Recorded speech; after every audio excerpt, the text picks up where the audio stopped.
If you're thinking about buying your first handgun, well, you're in luck, because today we're going to show you how to pick the right one for you. So buckle up. Hi everybody, welcome to the Local Carnivore. Glad you could join us today. Well, we're talking about buying your first handgun. And if you're thinking about that, well, we're going to walk you through the entire process and show you how to pick the right gun for you. And we've identified 13 factors which affect your decision to buy a handgun and finding the right handgun for you. So we're going to walk you through each one of those in depth, and at the end of the video we're going to show you the most important ones. So make sure you stay with us. Each of these factors is very important. Frankly, if you skip any of these or you skip a step, you're probably going to make a bad decision. You're going to be unhappy with the gun that you get. So definitely stay with us through the entire thing.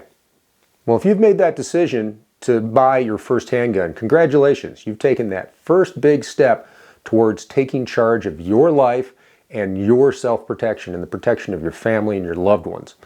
Now, it is a big decision. There is a lot of responsibility involved with owning any firearm, but particularly a handgun. And the other big thing that you're going to need to understand, yeah, we're going to walk you through all these steps so you can get the right handgun and understand the process and how everything works, all the ins and outs. But one of the most important things you need to understand is that buying that first handgun is only the first step. You've taken your first step into that larger universe, as Obi-Wan Kenobi would put it. And the big thing that you need to do is remember, once you get the gun, you need to learn it, how to use it, and how to be safe with it, how to be effective with it, and when to use it, when it's appropriate to use it in a self-defense situation. Therefore, you're going to need to get training.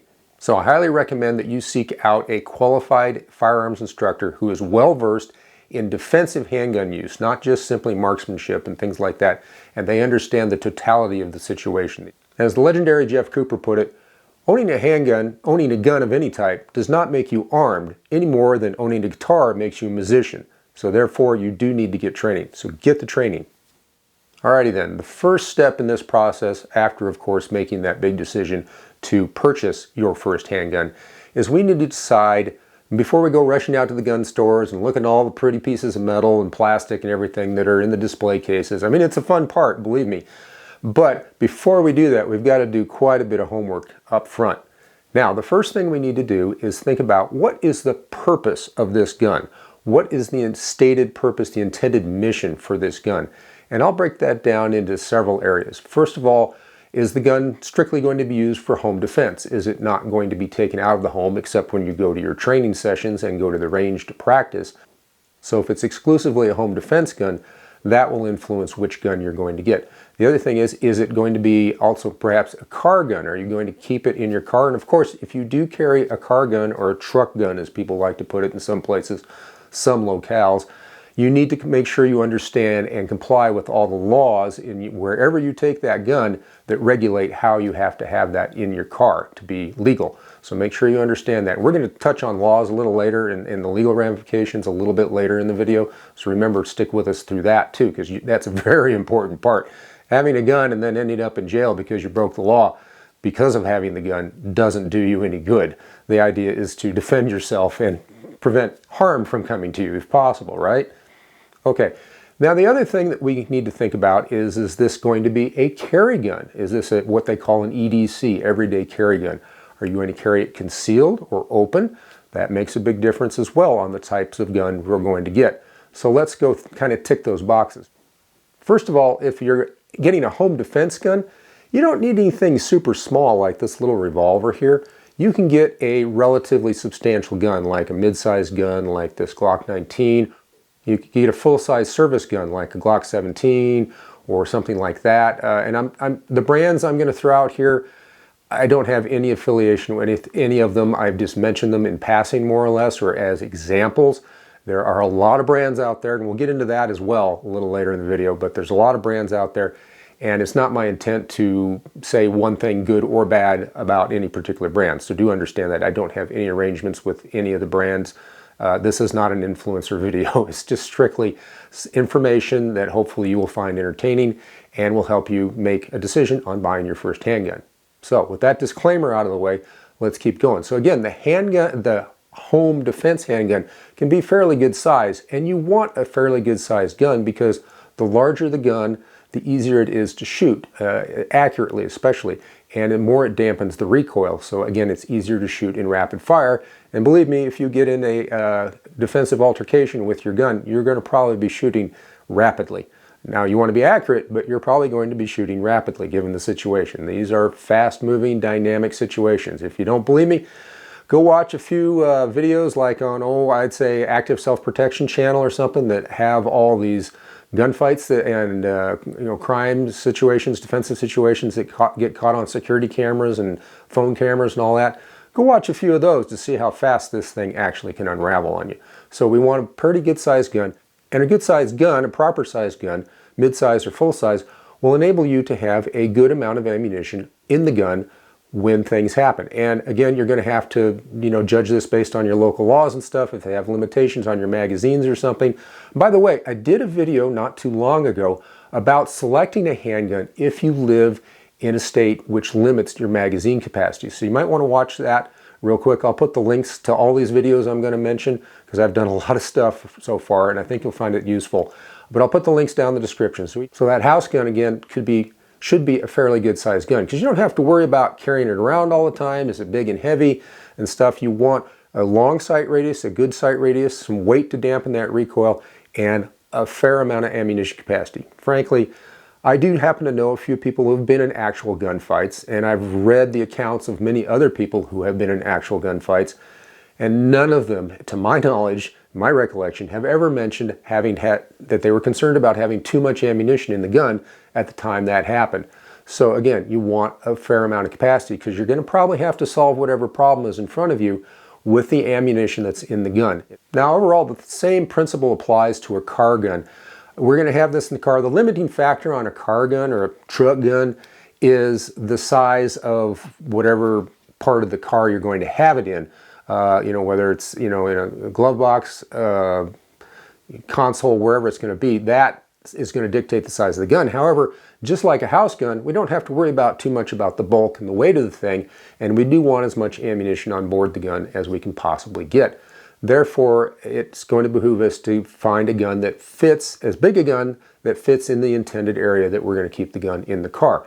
And in fact, if it's a house gun and a car gun, you can just use one gun for both of those, as long as it fits in the space that you want to keep it in. All right, let's talk about everyday carry or a gun that you're going to carry on your person and whether you're going to carry it concealed or not concealed. And this all ties into the size of the gun, so we're going to touch briefly about that as well. We're just going to roll into the size of the gun thing too. First of all, for everyday carry, usually you're going to want a somewhat smaller gun, but you want to be careful that you don't get into too small a gun. And for first-time owners, first-time handgun buyer, unless you've got a lot of experience shooting handguns for whatever reason, you just haven't owned one yet, most likely a first-time buyer is not going to have a lot of experience. These little tiny guns, like these little 380s or snub-nose revolvers and 38 or 32 or whatever they might be, these are kind of like the dark side of the force in that they're easier and more seductive because they are small and very light and easy to carry and convenient to carry, but they have a lot of downsides. So don't get trapped into, for a first-time gun, a real tiny gun because they can be really difficult to shoot. They're really snappy. Even in the lighter calibers like 380 or 38 Special, they don't have a lot of weight, so you get a lot of recoil transmitted into your hand and a lot of muzzle blast because of the super short barrels. So you want to consider that as possibly not the right way to go. And they don't have a lot of grip on them. I don't know if you can, here, I'll try to put this in here. All these guns are safety checked. You saw the disclaimer at the start of the video. But this little gun, you have to run your pinky underneath the grip under the magazine plate, base plate. And so you've only got literally basically 2 fingers with any authority on the grip. And it can really make it more difficult to handle. Same thing with this little revolver. My pinky's tucked underneath there, and I don't know how small a hand you might have. But again, I've only got basically 2 fingers on this gun plus the thumb. And that's going to make it much more difficult to control this and in rapid fire and under recoil. So we want to probably stay away from the super small guns. You want, kind of a mid-size, maybe even a full-size. And by the way, you can carry a full-size gun even in the summer. I, again, did a video not too long ago about it, and the link's down there in the description about carrying full-size guns in the summer. So check that out. See what you think. That might influence your decision on which is going to be your first handgun as well. Now there's one other purpose that I would add to this above and beyond just a house gun, a car gun, or a carry gun, and that is, are you a homesteader? If you are a homesteader, you have some unique requirements for your handguns. And I did a terrific video on which is the best handguns, what are the best handguns for a homesteader. The link's down in the description there, so go ahead and check that one out too. Alrighty then, we touched a little bit about the size of the gun you might want to look at and how important that can be in selecting your first handgun. Now let's talk about the type of gun that you can choose, you can pick. And handguns, for the most part, except some of the little really oddball guns like little Derringers and stuff, which I definitely don't recommend for the first time handgun buyer. They are really super difficult to shoot. They're not terribly effective. They're not terribly accurate for the most part. I would avoid the really teeny tiny guns. I've already said that in the section about the size of the gun you want. So let's talk about the basic types. There are two basic types of handgun: a revolver or a semi-automatic pistol. I'm just going to call these pistols. So you got revolvers and you've got pistols. And each one has its own ups and downs. Now I did do a video not too long ago about why the revolver is making a big comeback in sales. People are really gravitating, especially first-time buyers, to the revolver. And if you want a lot of depth on that, go ahead and check out that video. Plus, if you really are determined to get one of these little tiny ones, I did a video on what's the best snub-nose revolver. Links down there again, and you might want to check that out as well. But you have, again, semi-automatic pistol or revolver. And I'm going to give you a quick overview here about which is which and what is involved with each, and then we'll move on, okay? All right, let's talk the revolver real quick. And this, by the way, you may have noticed I've changed up to a different gun. This is a mid-size frame, a medium frame revolver. It happens to be a Smith & Wesson Model 65. It's in .357, but the nice thing about .357 is you can always load it down to .38s if you don't want as much recoil and muzzle blast and things like that. So a lot of versatility involved with this. This is the size of gun which would be probably much better for a first-time handgun buyer than that little snubby that I was showing you. But let's just talk about basic revolvers and why people like them. First of all, they're extraordinarily simple. They're simple to load. You just open up the cylinder and then you put the rounds into the cylinder, and then all you do is close the cylinder and the gun's in battery and it's ready to fire. All you have to do then is pull the trigger. Now the nice thing about this is, unlike a semi-automatic pistol, once you pull that cylinder out of alignment and swing it down, the gun is completely inert. It cannot be fired. So you can instantly make this gun safe and see that everything is safe. And you can easily tell if the gun is loaded or unloaded. Very good idea for first-time handgun buyers, because sometimes, you know, if this can get a little confusing until you get used to it. So don't be afraid to admit that it's a little confusing and you want something simple. Also, the nice thing about the revolver is with double action, to fire the gun, we don't have to undo a safety catch anywhere or anything like that. We just have this long pull of the gun, and I'm not going to dry fire the gun because this is an older Smith & Wesson. They don't like that. But all you do is just pull the trigger all the way through. I'll show you some videos there of me out on the range shooting this thing. But you just pull the trigger. So it's a point and shoot affair. We don't have to worry about safeties. If there's a threat, all we have to do is bring the gun up, present it, and then pull that trigger all the way through. Just pull it smoothly through. This is the reason why revolvers were so popular with law enforcement officers for decades. Basically a century or better, revolvers ruled as far as law guns, as far as law enforcement weapons. And it was only maybe in the last 3 decades or so that the big charge over to semi-automatic pistols occurred and everything. But don't discount the revolver. It's very good. It's easy to clean, easy to take care of, and a lot of advantages to a revolver. Okay, let's talk semi-automatic pistols real quick, just pistols in general. And by the way, if you want some in-depth information about any particular type of semi-automatic pistol, I've done quite a few different videos. I'd invite you to just click into my channel, scroll through, find the ones that interest you, and go for it. I'm not going to tell you each and every one necessarily, although there's one I will tell you about in a minute.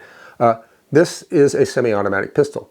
And the way it operates, very simply, is that there is ammunition contained in the magazine. Now obviously this is empty, but the bullets basically go in here, pointed towards the front, and then the magazine goes into the grip. Then once the magazine is in the gun, you would pull the slide back and let it go, and that will take a round from the magazine and put it into the barrel. Now this gun's ready to fire. You'll notice also that the hammer's back. There's different types of guns. There's hammer-fired guns and striker-fired guns. I'm not going to bore you with all the details. You're going to have to do some of the due diligence on your own, but just understand there's two different types of guns. Now this particular gun, which is a SIG, has a special method to, you just push this control and it drops the hammer safely and lets you then use this like a double action revolver. So there's several types of actions that you need to deal with when it comes to pistols. Again, you see why revolvers are very popular with first-time buyers, because there's not all this other monkey business you need to learn about. But the double action, single action functions a lot like a revolver. For the first shot, you can pull the hammer back, or just pull the trigger back, and that fires the first shot. Once the gun cycles, and after it fires, the slide moves back and forth very quickly, so fast you really won't even see it. And now the gun is in single action mode, i.e. all the trigger is going to do is simply drop the hammer, instead of the double action of cocking the hammer, then dropping the hammer. So that's the difference. So this is referred to as a double action, single action, DA/SA type gun, and that's one type of action. These are fairly safe for people. A lot of first-time handgun buyers will opt for one of these because they're fairly straightforward. Now the downside with any pistol is, unlike the revolver where you can just swing the cylinder out, you do have to get used to safely checking the gun to see if there's a round in there, and there's also going to be a specific process you need to follow when you're loading and unloading the gun. If you get the steps out of order, you could create potentially an unsafe condition, which again, that's why revolvers are so simple and preferred by a lot of first-time buyers. It's certainly a viable proposition to use a semi-automatic for your first handgun. You just need to put in the training time. All right, that was double action, single action. Now let's talk about striker-fired guns. And they don't have a hammer, but they'd have a firing pin in here, and it's all inside the gun. And everything is operated strictly by the trigger. So you have to keep your finger, as always with any gun, before you're ready to fire, you're going to keep your finger off the trigger. But with these guns, all you have to do to fire them is put your finger on the trigger and press the trigger back until it releases the striker, the firing pin, and it hits the cap, the primer, and fires the weapon, fires the cartridge. So they're like a revolver in that they're very easy. They generally don't have any safeties, although some models will have a safety if you really want that. But they're, again, very simple to use, and that's why law enforcement, for the most part, when they use semi-automatic pistols, they use a striker-fired gun, because they're simple. And they were similar to the revolvers that they had for so many decades. So it was easy to transition. As long as you learn how to treat this gun safely, it's very good for first-time buyers, as long as you learn all the ins and outs about having a semi-automatic pistol. All right, we covered double action, single action type pistols, and then we covered striker-fired pistols. Now there's one other type of action that you need to be aware of that's commonly in use, and that is what's called a single action only pistol. And what this does, again, remember, double action means that the trigger does two things: cocks the hammer, then releases the hammer, or striker. And single action does only one thing, which is just release the hammer. So this happens to be a model 1911, which was originally developed by a guy named John Browning and was adopted by the U.S. military, the United States Army, in 1911. Hence the M1911, or model of 1911, commonly referred to as just 1911s. Come in a wide variety. They're made by a lot of manufacturers nowadays, and it's generally a good gun, but there's some things that the first-time buyer needs to be very aware of. Now, the single-action pistol requires that you cock the hammer before you can fire it. Now, again, that trigger is just going to, all it's going to do is, when it's pressed, is drop that hammer. Now, the gun will, of course, when it cycles, recock the hammer. Now you say, okay, that doesn't look very safe to carry around. Well, just in this condition, you're right, but it has a thumb safety right there. Now, while it does make the gun safe to carry with the hammer back like that, it does require you to get a lot of training on how to use it. And the reason is because with this safety on, if you have to use this gun in a defensive situation, in a hurry, you have to be able to, as you present the gun on target, you need to be able to take that safety off with your thumb instinctively without thinking about it. And that requires a great deal of training time. So the 1911 is not, and single action pistols in general are not what I would recommend for the first-time handgun buyer. Can you do it? Yeah, if you're willing to put in the training time and get a good instructor who's going to help you through all the ins and outs, it can be done.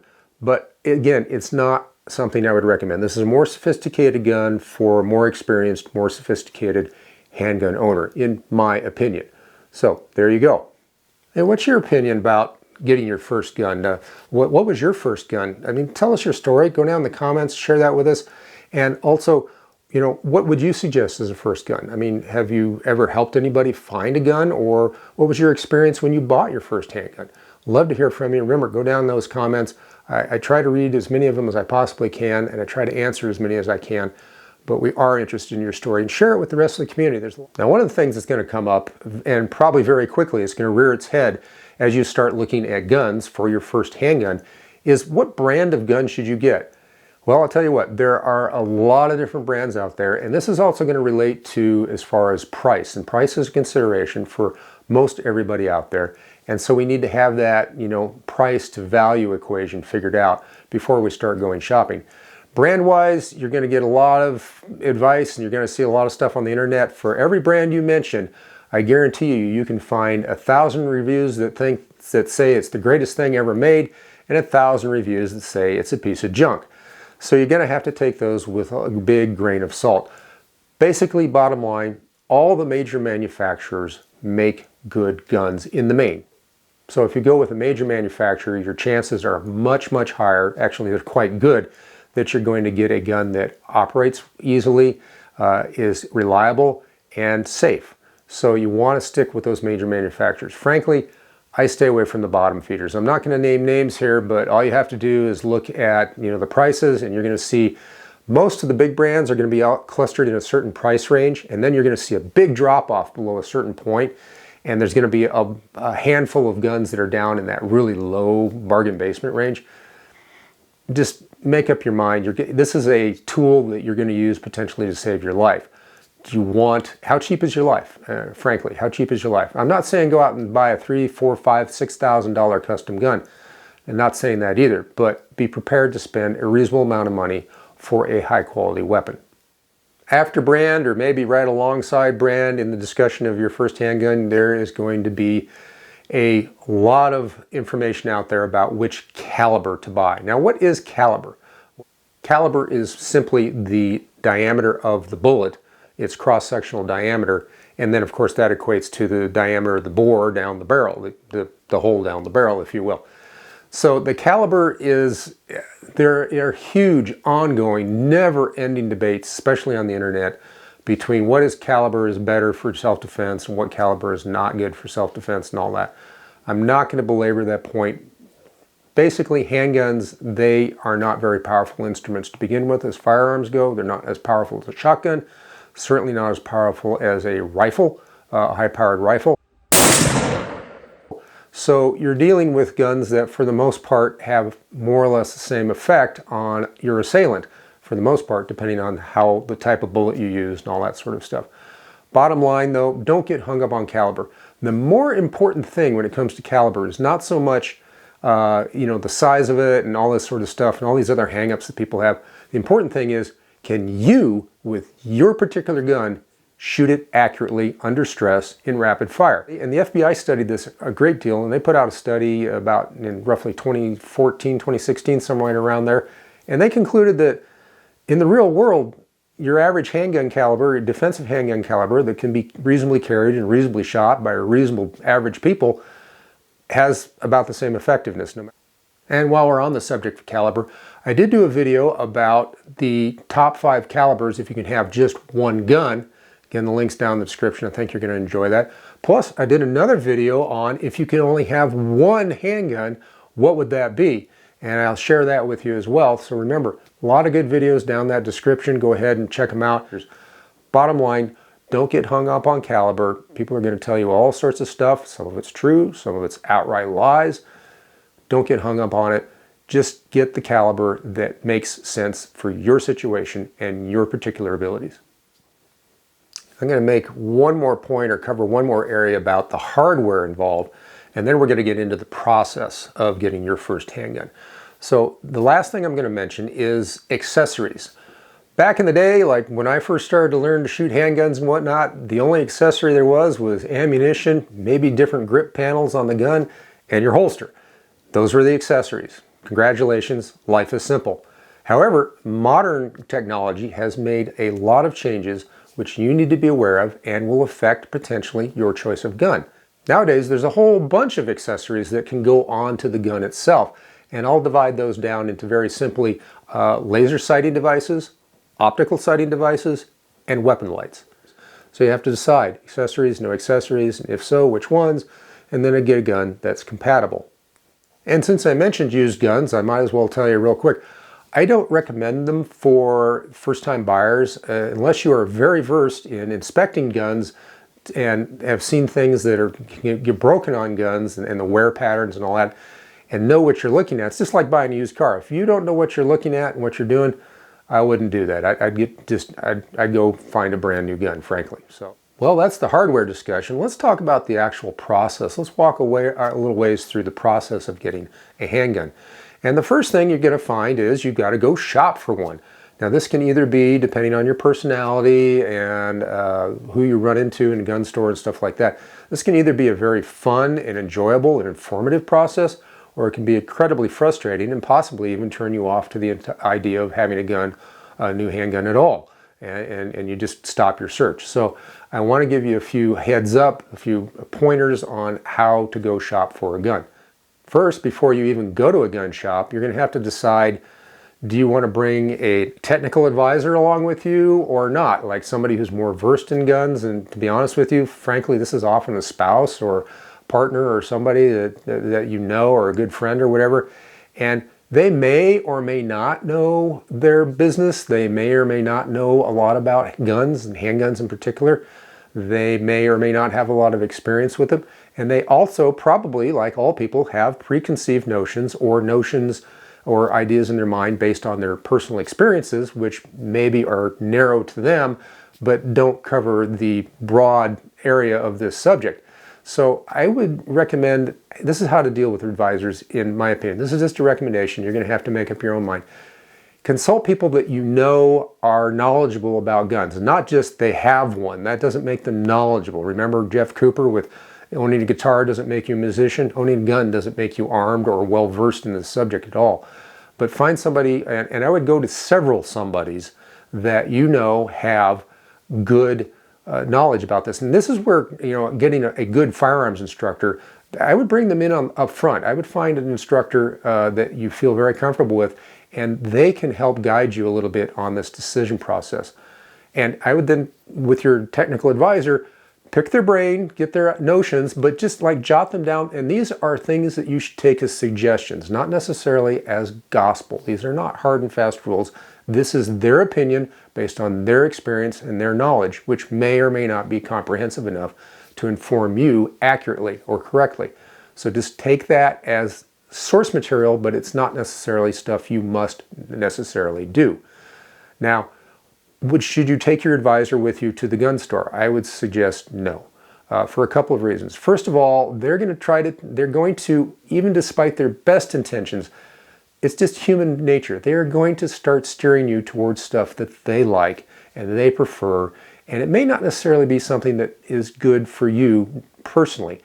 All right, you've consulted your advisors, you've done your due diligence, your research, you've got an idea. And what I would do is before I even go out looking, I would narrow all the things down. I mean, there's a gazillion guns on the market, and most of them are pretty good, but there's a gazillion guns out there.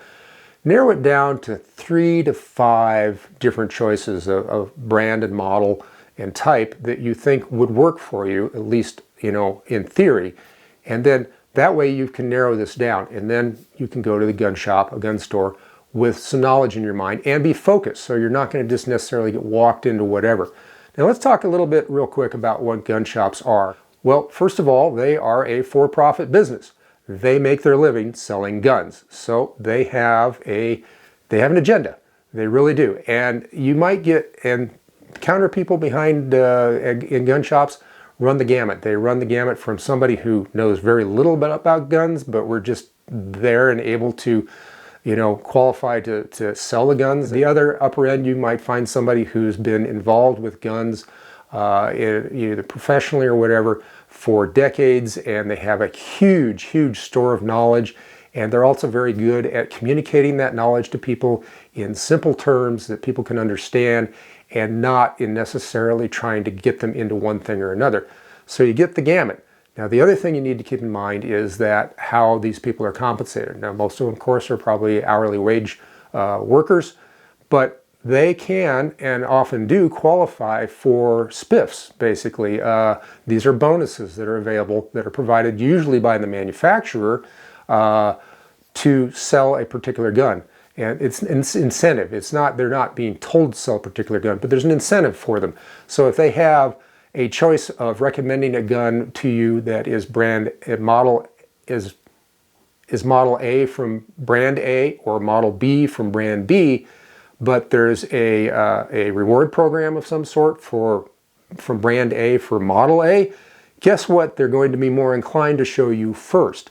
If they're smart salespeople, and if they're looking out for themselves, which most people tend to do, they're going to probably show you that first. Now, are they going to necessarily, like some used car salesman, try to jam it down your throat?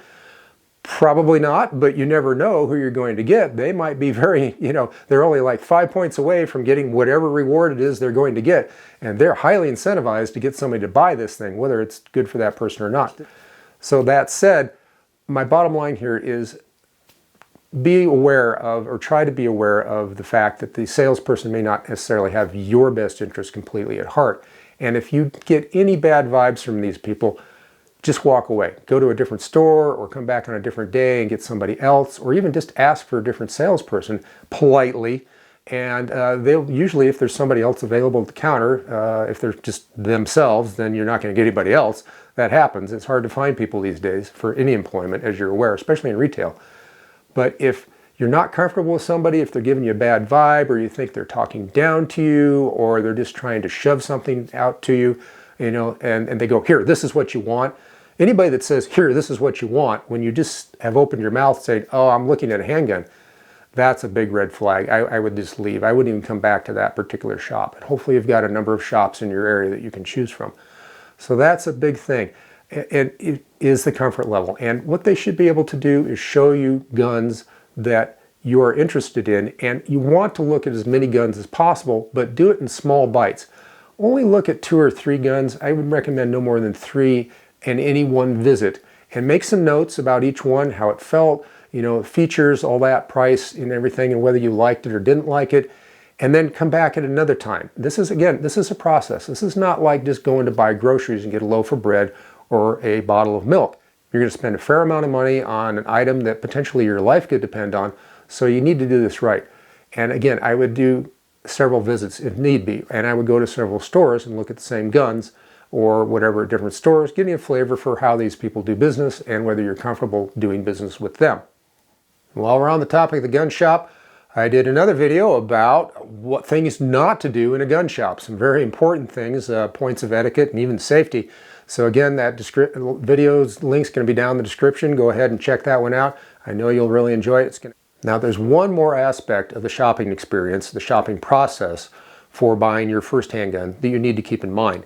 And that is that firearms, for better or worse, are highly regulated products. They are regulated at the federal, usually the state, and quite often the local level, either county or municipality. So you need to be aware of all of the laws at those 3 different levels that will affect you, and what gun you can buy, and under what circumstances you can buy it. And I'm not going to go into any great detail. I'm not an attorney. I'm not going to give you any advice other than to recommend strongly that you become very familiar with these different laws, because it will affect how you shop and what you can get and when you can get it. I mean, if you live in a state or a local area that has a waiting period, that's going to affect you.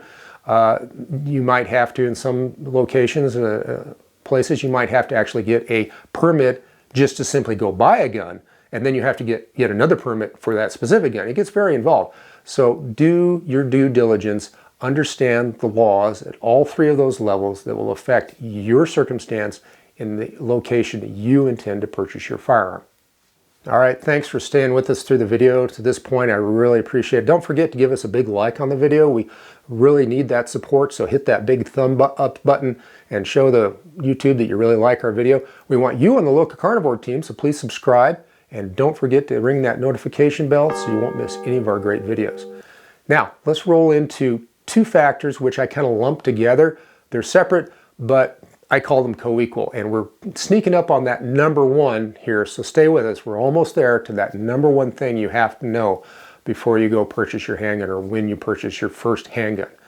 And these other two I'm going to talk about are fit and pointability. Now, what do I mean by fit? By fit, I mean how does the gun sit in your hand? Can you reach the trigger? Can you reach the controls? For instance, on this double action revolver, can you hit the control to release the slide? Can you operate the ejector rod to get the empties out? Can you reach the trigger with a proper grip and pull the trigger all the way through? Do you have the hand strength to do that? The finger strength, does it make sense for you? And again, does the gun fit well in your hand?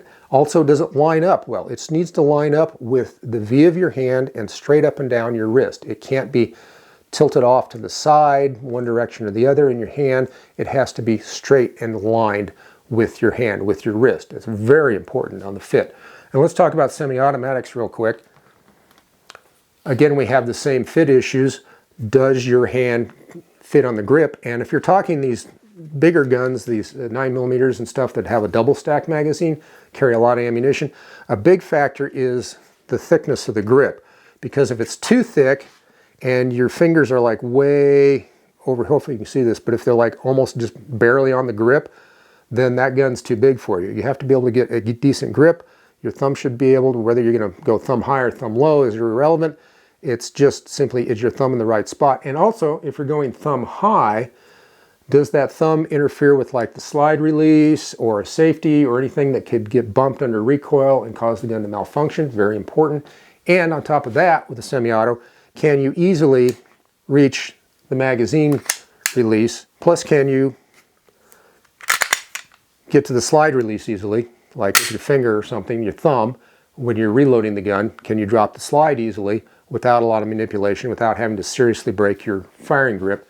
And again, we're looking at trigger reach. Can you get on the trigger effectively and properly? And does the gun, again, line up with your wrist and your forearm? Does it make a straight line? If it's tilted off to the side, one way or the other, that's not your gun. So that's the fit. Now, the second thing is pointability. And that refers to when you bring the gun up, does it align with the target reasonably well? You may not have any perfect sight picture, but the basic thing is, does the gun line up well? And how do we check this? Well, I've got a real simple way of doing this. This was taught to me a long time ago by a very knowledgeable guy.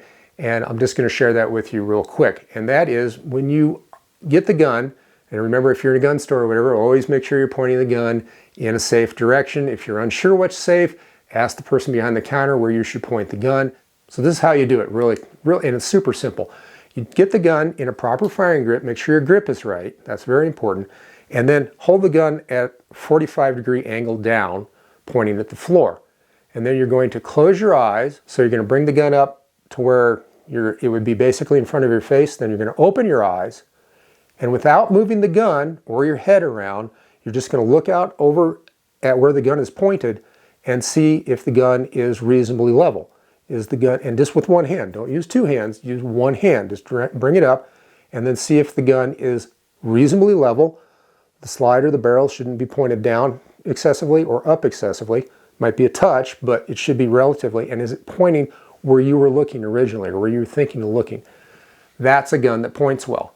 A gun that doesn't point well is not a gun you want, because under stress, yes, we practice all sorts of things, getting two hands on the gun, getting a proper grip, presenting the gun correctly, getting on the trigger correctly, on and on and on. We practice and practice and practice. But under stress, a lot of that kind of falls off. And if the gun doesn't point well for you to begin with, it's quite easy for that gun to be misaligned and you not realize it. So you want a gun that fits well and points well for you. Hey, thanks for hanging with us here on the video. Just real quick reminder, We could really use your support. We have a Patreon. I'll put the link down in the description. Go show us a little love there. If you're looking for more content and maybe some great Local Carnivore merchandise, go to our website, localcarnivore.com. Hit the little store tab up at the top. That'll get you into the merch. And then, of course, you can enjoy our great content. Thanks. And I want to finally get to that number one thing that you have to remember when you're looking for your very first handgun. And it's very simple. It's very straightforward. Always remember that ultimately this is your gun. It's not somebody else's gun. It's not going to be your friend's gun or your uncle's gun or your aunt's gun or grandma's gun or anything else. This is your gun. And make sure it is the one that you like, that really fits you, it points well, you understand how to operate it, it makes sense to you, and it's something that looks to be of proper value and is of a good enough quality. So remember, this is your gun. Don't let somebody else tell you what to get. Make up your own mind after looking at as many guns as possible and doing your due diligence. So remember, it's your gun. Treat it like that. Hey, I hope you learned a lot today about buying your first handgun. Hopefully we had a lot of good information for you and you found it very useful. Thank you for spending your valuable time with us here at the Local Carnivore. And I want to remind you of one final thing. Han shot first. Thanks for watching.